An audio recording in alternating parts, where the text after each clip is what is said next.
स्वागत आहे तुमचं आपल्या यूट्यूब चॅनलमध्ये एम क्लासेस एम योजना गुरु यूट्यूब चॅनलमध्ये आपलं सर्वांचं स्वागत आहे। मित्रांनो, आपल्या यूट्यूब चॅनल जर सबस्क्राईब केले नसेल तर सुरुवाती सबस्क्राईब करा आणि हा व्हिडिओ आवडल्यास व्हिडिओला लाईक करा। हा व्हिडिओ शेवटपर्यंत बघायला विसरू नका।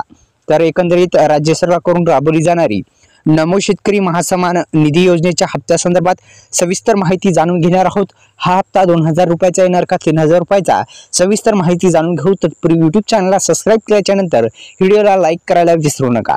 तर मित्रांनो, आपण लक्षात घ्या, नमो शेतकरी महासन्मान निधी योजना ही राज्य सरकारकडून राबवली जाते। सर्वांना माहिती आहे की राज्य सरकारकडून राबवली जाणारी ही जी योजना आहे नमो शेतकरी महासन्मान निधी योजना, या योजनेच्या हप्त्यासंदर्भात सविस्तर माहिती जाणून घेऊ। तर मित्रांनो, महायुती सरकार महाराष्ट्रामध्ये आले आहेत। मुख्यमंत्री देवेंद्र फडणवीस आणि त्यांचा जो पक्ष आहे त्या पक्षाने जाहीरनाम्यात म्हटलं होतं की शेतकऱ्यांना 15,000 रुपयेपर्यंत वार्षिक आम्ही हप्ते जे आहेत वार्षिक 15,000 रुपये देऊ, नमो शेतकरी महासन्मान निधी योजनेच्या हप्त्यामध्ये वाढ करू असं आश्वासन दिलं होतं। त्या अनुषंगाने हा व्हिडिओ मी बनवत आहे।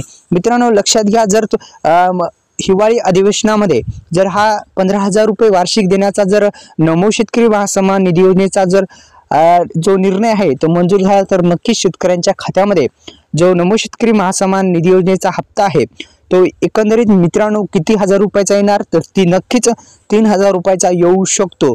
तो जर निर्णय जे आहे ते मंजूर झाला तर 3000 रुपयाचा शेतकऱ्यांच्या खात्यामध्ये येऊ शकतो। पण तो त्याच्यावर विचार मंथन जर झालं नाही तर नक्कीच 2000 रुपये तर शेतकऱ्यांच्या खात्यामध्ये नमो शेतकरी महासन्मान निधी योजनेच्या योजनेद्वारे नक्की येतील। राज्य सरकार जो आहे तो नक्कीच शेतकऱ्यांच्या भल्यासाठी कर्जमाफी संदर्भात सुद्धा निर्णय घेतील। येत्या हिवाळी अधिवेशन सुरू झाल्याच्या नंतर नक्कीच शेतकऱ्यांसाठी योग्य निर्णय घेतील अशी आशा आहे। तर आपल्या यूट्यूब चॅनल सबस्क्राईब केल्याच्या नंतर बेल आयकॉनला ऑल प्रेस करा।